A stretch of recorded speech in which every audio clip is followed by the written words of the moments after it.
Hello students, welcome again. बच्चों, previous video जो हमने चैप्टर नंबर 9 की इंट्रोडक्शन की डाल दी थी, तो आई होप आप सभी ने वो वीडियो देखी है। अगर जिन बच्चों ने उस वीडियो को नहीं देखा है तो वो एक बार उस वीडियो को देखें और कंप्लीट उस वीडियो को देखें ताकि आपको बेसिक कंसेप्ट का पता लग सके। इस वीडियो में बच्चों हम सिर्फ एक ही सम करेंगे जो हमारा क्वेश्चन नंबर 1 होगा, ठीक है। ज़्यादा सम हम इसमें नहीं करेंगे। आपको एक आइडिया मिल जाएगा कि किस टाइप के सम इसके अंदर आएंगे और उनको हम कैसे कैसे करेंगे। सम स्टार्ट करने से पहले मैं आपको जो हमने प्रीवियस वीडियो में बात की थी उसकी हम एक बार दोबारा फिर बात कर लेते हैं ताकि आपको वो रिकैप आपको रिवाइंड हो सके, ठीक है, रिवाइज हो जाएगा। तो एक उसके अंदर आया था हमारे पास एंगल ऑफ एलिवेशन, एक आया था एंगल ऑफ डिप्रेशन, जो दोनों इक्वल होते हैं मेजरमेंट में, लेकिन अलग अलग होते हैं जैसे वो बनते हैं उसके बनने के तरीके पे, हाउ डू दे बिकम, ठीक। तो बच्चों, एंगल ऑफ एलिवेशन पहली तो बात कब बनता है, जब कोई भी पर्सन नीचे से ऊपर देखता है तब जो एंगल ऑफ एलिवेशन होगा, जो एंगल बनेगा लाइन ऑफ साइट और हॉरिजॉन्टल लाइन के बीच में, उसको एंगल ऑफ एलिवेशन बोलते हैं। इसका उल्टा, जब ऊपर से कोई नीचे देखता है, जो लाइन ऑफ साइट और हॉरिजॉन्टल लाइन के बीच में एंगल बनेगा, उस एंगल को एंगल ऑफ डिप्रेशन बोलते हैं। तो दोनों एंगल की जो वैल्यू आती है वो हमारी इक्वल आती है, लेकिन वो अलग अलग हैं, जैसे वो बनते हैं उसके बनने के तरीके पे वो अलग अलग है। तो बच्चों, ये दो बातें हमें ध्यान रखनी है। सम देखते हैं, स्टेटमेंट बड़ी है, जैसे मैंने आपको बताया था कि मैं ट्राई करूंगा कि स्टेटमेंट लिख सकूं बोर्ड पे। कुछ क्वेश्चंस की स्टेटमेंट लिखी जाएगी, कुछ की नहीं लिखी जाएगी। अभी आप लोग देख रहे होंगे तो आपको बोर्ड पे इतना ज्यादा क्लियरली विजुअल नहीं होगा। क्यों? क्योंकि लेक्चर हमने इस स्टैंड को थोड़ा पीछे करके रखा है। पीछे क्यों रखा है? क्योंकि बोर्ड पूरा नहीं आ रहा था। नजदीक से करते तो नीचे स्पेस कम रह जाता है, ठीक है। चलो, ये हमारी हेडेक है, हम इसको आराम आराम से सोल्व करेंगे। आगे जो वीडियो आएगी उसके अंदर जो सम हम करेंगे तो ये पॉसिबल कम होगा कि क्वेश्चंस की स्टेटमेंट को ऑन बोर्ड लिखे हम। तो आपको जब भी वीडियो देखोगे तो सामने मैथ की बुक आपके ओपन होनी चाहिए, सेपरेट रूम में आप बैठे हुए होने चाहिए और आपके पास ईयरफोन या हेडफोन होना चाहिए। तो बच्चों देखिए, क्वेश्चन नंबर 1 क्या है। A circus artist is climbing on a 20 metre long rope. एक रोप है, कितने मीटर लॉन्ग है वो? 20 मीटर लॉन्ग रोप। उसके ऊपर कौन जाता है? Circus artist. आप लोगों ने सर्कस देखी होगी, रियलिटी में ना देखी हो, किसी मूवी में देखी हो। तो वो एक ऐसे रस्सी बांध के रखते हैं जमीन से और ऊपर कहीं पे भी अटैच होती है, उसके ऊपर वो चढ़ता जाता है। इस तरह का कोई सीन है। Is 20 metre long rope which is tightly stretched, जो पूरी अच्छे तरीके से खींच रखी है। स्ट्रेच है मतलब बीच में कहीं भी वो ऐसे नहीं कर रही, बिल्कुल स्ट्रेच सीधी रस्सी है। And tied from the top of a vertical pole, क्योंकि जब वो रस्सी आएगी तो नीचे जमीन पे लगती है और ऊपर जाके किसी पोल पे बंधी हुई है, ठीक है। और उसमें कहीं पे भी लचक नहीं है, मतलब बिल्कुल सीधी है हमारे पास। Tied from the top of a vertical pole to the ground, नीचे जमीन पे है, ऊपर एक पोल पे है। ये मान लो कि यहां हमने पोल लगाया तो ऊपर से लेकर नीचे तक बिल्कुल टाइट, बिल्कुल खींच के बांध दी हमने उसको। तो इस तरह की ये सिचुएशन है। Find the height of the pole. अब जो वो पोल हमने लगाया था उस पोल की हाइट कैलकुलेट करनी है। कब? If the angle made by the rope. अब जो रोप और जो ग्राउंड है उसके बीच में एंगल बनता है 30 डिग्री। तो ये बातें भी मैंने आपको बताई थी कि आपको sin 30, sin 45, sin 60, cos 45, cos 30, cos 60, इसी तरह से 10, 45, 30 और 60 की वैल्यू याद होनी चाहिए। जिनको नहीं लर्न है वो 1-2 बार देख लें, क्योंकि ये 3 वैल्यू ही घूम फिर के यूज होगी, ठीक है। मैक्सिमम टाइम्स 10 का हम यूज करेंगे, किसी न किसी एक्सेप्शनल केस में साइन या कोस का यूज करेंगे। ये मान लो 90% 10 का यूज करेंगे, 10 थीटा का, 10 30 का, 10 45 का, 10 60 का, और 10% में साइन भी आ जाएगा, कोस भी आ जाएगा, ये मान के चलो। तो सिचुएशन क्या है, ये कोई पोल है, यहाँ पे कोई रोप लगी हुई है, यहाँ पे पोल पे बंधी हुई है और यहाँ पे जमीन पे अटैच है, बिल्कुल सीधी खींच रखी है। तो इस जो ये रोप है इसकी लेंथ दे रखी है हमारे को, कितनी दे रखी है 20 मीटर। और जो ये रोप यहाँ पे और जो हमारे पास ग्राउंड है जिस पे पोल खड़ा हुआ है उनके बीच में जो एंगल बनता है वो 30 डिग्री का बनता है। पिक्चर यहाँ पे है, आई थिंक आपकी बुक में भी है, चेक कर सकते हो। हमने नाम दिया ए बी, किसको? पोल को। इसी की हाइट कैलकुलेट करनी है। ये सी पॉइंट है कहाँ पे? ग्राउंड पे। कौन सा? जहां पे जाके वो रोप अच्छे तरीके से टाइटली स्ट्रेच है। बीसी हमारी ग्राउंड है। तो इस ग्राउंड और इस रोप के बीच में 30 डिग्री का एंगल है, ठीक है।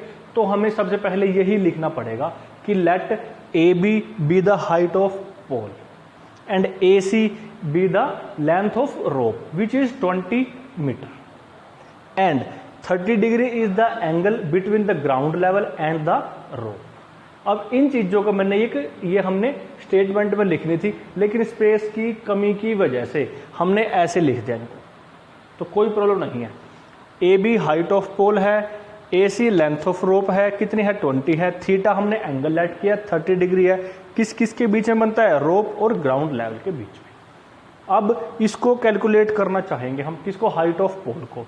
अब हाइट ऑफ पोल को बहुत सारे टीचर एच लेट करके भी कराते हैं, एक्स लेट करके भी कराते हैं, ए बी को ए बी ही लेट करके भी करा देते हैं। तो वो हम पे डिपेंड करेगा या टीचर पे डिपेंड करेगा कि वो कैसे कराते हैं, ठीक है बच्चों। तो मैंने आपको बताया था कि इसके अंदर हमारा एक कंसेप्ट यूज होगा। तो जितने क्वेश्चन आएंगे हम उन क्वेश्चंस में से 99.99% क्वेश्चंस को एक ही कंसेप्ट से करेंगे। तो इस एक्सरसाइज में या यूं कहें कि इस क्वेश्चन में वो कंसेप्ट अभी तक यूज नहीं है, ना इस क्वेश्चन में अप्लाई होगा, इस क्वेश्चन में भी वो अप्लाई नहीं होगा।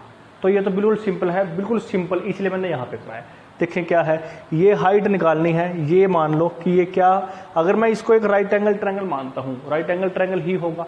क्यों होगा? क्योंकि पोल को कभी भी आप लोग ऐसे तिरछा नहीं खड़ा करते। कैसे खड़ा करते हैं? बिल्कुल सीधा खड़ा करते हैं।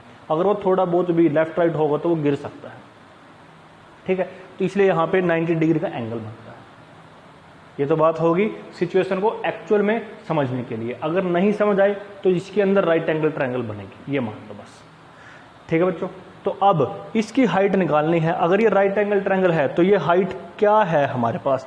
ये थीटा के सामने वाली साइड है तो क्या बनती है? ये परपेंडिकुलर बनती है। और राइट एंगल के सामने वाली साइड है ये क्या बनती है हमारे पास? हाइपोटेन्यूज बनती है। दो चीज बनती है। और बच्चों इसके अंदर आपको ये बात और ध्यान रखनी है उस कंसेप्ट के साथ साथ। क्या बात है वो?